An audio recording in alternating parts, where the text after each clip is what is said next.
오늘의 주제는 중국 부동산 위기, 왜 한국에까지 불똥이 튀는가?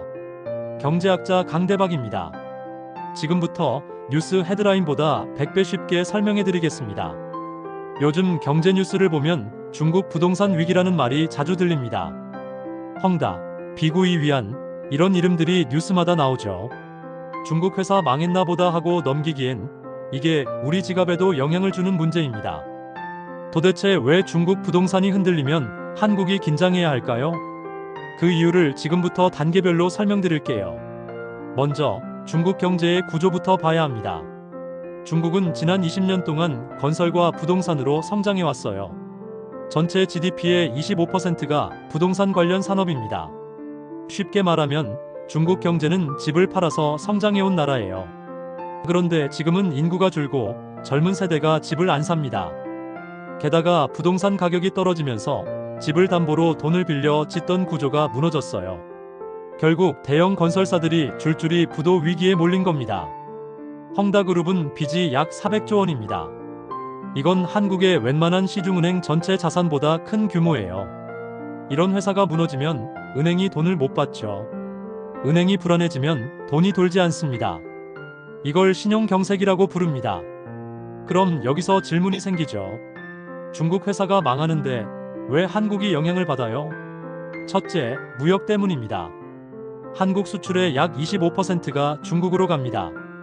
우리나라 기업들이 중국의 반도체, 부품, 기계, 화학 제품을 팔고 있죠. 그런데 중국의 건설과 산업이 얼어붙으면 자재와 기계 수요가 줄어듭니다. 즉, 우리 기업의 매출도 바로 줄어요. 둘째, 금융시장의 연쇄 반응입니다. 중국 기업의 부도 소식이 들리면 외국인 투자자들이 불안해합니다. 아시아 시장 위험하다 하고 한국 주식까지 팔기 시작하죠. 그럼 환율이 오르고 원화가 약세가 됩니다. 실제로 헝다 사태가 터졌던 시기 원달러 환율이 단기간에 40원이나 올랐습니다. 셋째, 심리적 영향이에요. 경제는 숫자만큼 심리가 중요합니다. 중국 위기 뉴스가 돌면 한국 투자자들도 위축돼 소비를 줄이고 투자를 멈춥니다. 이게 경기 위축으로 이어지죠. 그럼 이 사태가 얼마나 심각하냐고요?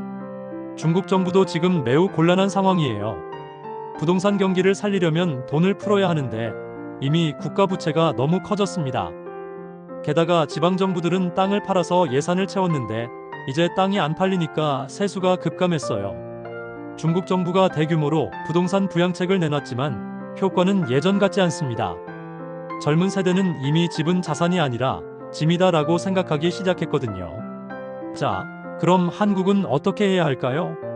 우리 경제는 중국과 너무 가깝습니다. 중국의 경기 둔화는 곧 한국 수출 둔화, 기업 실적 악화, 고용 불안으로 이어집니다.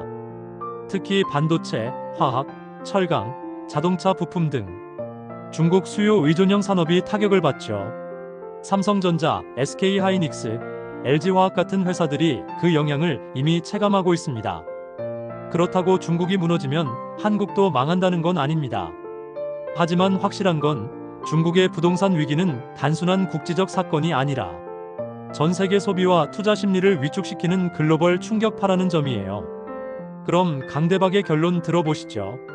중국의 벽이 무너질 때 한국의 바람도 흔들린다. 우리 경제는 중국을 완전히 떼어낼 수도 완전히 의존할 수도 없습니다.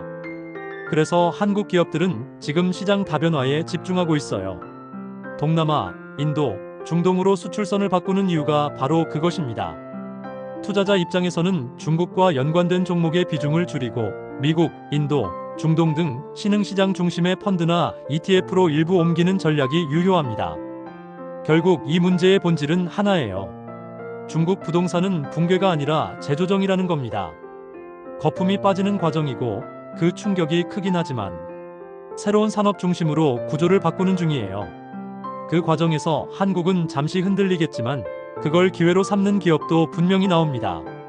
위기는 위험이자 방향을 바꾸는 신호이기도 하니까요. 이상 강대박의 경제라디오 중국 부동산 위기 왜 한국에까지 불똥이 튀는가였습니다.